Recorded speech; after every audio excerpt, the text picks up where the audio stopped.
ശബരിമല ഭക്തിയുടെയും വിശ്വാസത്തിന്റെയും പുണ്യഭൂമി. എന്നാൽ ആ പവിത്രതയുടെ മറവിൽ കേരളത്തെ ഞെട്ടിച്ച ഒരു മഹാകൊള്ള അരങ്ങേറി. സ്വർണക്കൊള്ള. വെറും മോഷണമല്ല, കോടികളുടെ തിരിമറി. ഇതിൽ പങ്കാളികളായിരിക്കുന്നത് ആരെല്ലാമെന്നോ? ക്ഷേത്ര കാര്യങ്ങൾ തീരുമാനിക്കുന്ന ദേവസ്വം ബോർഡിലെ ഉന്നതർ. ബോർഡ് പ്രസിഡന്റുമാർ വരെ സംശയത്തിന്റെ നിഴലിലാണ്. നിങ്ങൾക്കറിയാമോ, 2019 നടന്ന ഈ സ്വർണ്ണക്കൊള്ള മറയ്ക്കാൻ 2025 ശ്രമങ്ങൾ നടന്നിരുന്നുവെന്ന് കോടതി തന്നെ നിരീക്ഷിച്ചിരിക്കുന്നു. ആരാണ് ഈ കളിക്ക് പിന്നിൽ?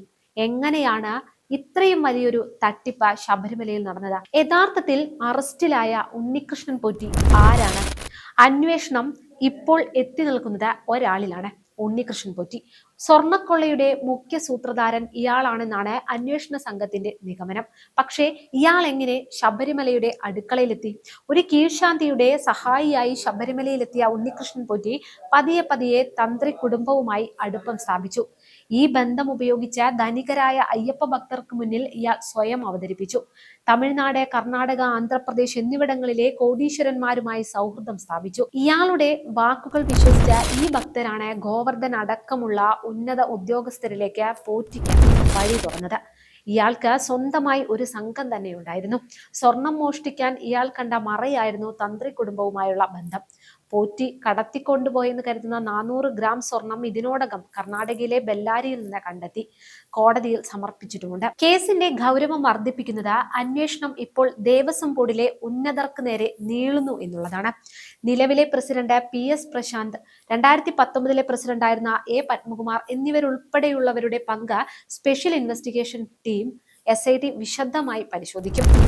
സ്വർണപ്പാളി കൊണ്ടുപോകാനുള്ള ശുപാർശകളും കത്തിടപാടുകളും വന്നത് ദേവസ്വം ബോർഡിലേക്കാണ്.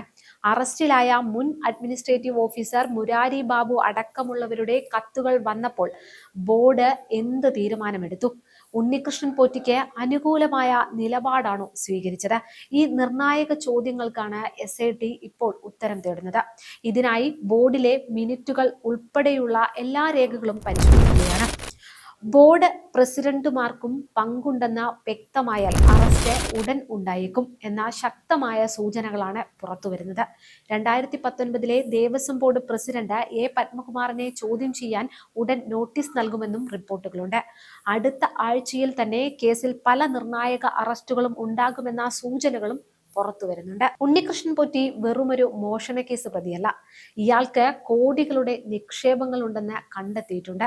ബംഗളൂരുവിൽ കോടിക്കണക്കിന് രൂപയുടെ ഭൂമി ഇടപാടുകൾ ഇയാൾ നടത്തിയതായി SIT കണ്ടെത്തി. ശബരിമല ശ്രീകോവിലിന്റെ വാതിലിൽ സ്വർണം പൂശിയതിനു ശേഷമാണ് രണ്ടാം ശബരിമല എന്നറിയപ്പെടുന്ന ജ്വാലഹള്ളി അയ്യപ്പ ക്ഷേത്രത്തിലെ ശ്രീകോവിലിന്റെ വാതിലിൽ സ്വർണം പൂശിയതും പോറ്റിയുടെ നേതൃത്വത്തിൽ ചെന്നൈയിലെ സ്മാർട്ട് ക്രിയേഷൻസിൽ വെച്ചാണ്.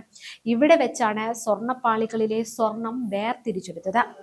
ഇയാളുടെ ബംഗളൂരുവിലെ ഫ്ളാറ്റിൽ നിന്ന് 176 ഗ്രാം സ്വർണ്ണാഭരണങ്ങളും വസ്തുവകകളുടെ രേഖകളും പിടിച്ചെടുത്തിട്ടുണ്ട്. ഇതിനെല്ലാം പുറമെ പോറ്റിയുടെ ആദ്യ ഭാര്യയുടെ ദുരൂഹ മരണവും പ്രത്യേക അന്വേഷണ സംഘം പരിശോധിക്കുന്നുണ്ട്. ഈ മരണം കാരണം ഇയാളുടെ ക്ഷേത്രത്തിലെ ജോലി നഷ്ടമായിരുന്നു. ഇത്രയും വലിയ തട്ടിപ്പുകൾ നടത്തിയ പോറ്റി വൻകിട പലിശ ഇടപാടുകൾ നടത്തുമ്പോഴും പരിചയക്കാരിൽ നിന്ന് ചെറുതുകകൾ കടം വാങ്ങുന്ന ഒരു പ്രത്യേക പ്രകൃതക്കാരനായിരുന്നു. ശബരിമലയുടെ പുണ്യത്തിന് കളങ്കമേൽപ്പിച്ച ഈ സ്വർണ്ണക്കൊള്ള കേസിൽ ഇനിയും എത്ര പേർ കുടുങ്ങാനുണ്ട്? കോടികളുടെ തിരിമറികൾക്ക് പിന്നിലെ എല്ലാ സത്യങ്ങളും പുറത്തു വരുമോ? ദേവസ്വം ബോർഡ് ഉന്നതർ അറസ്റ്റിലാകുമോ? കാത്തിരുന്ന് കാണേണ്ടിയിരിക്കുന്നു.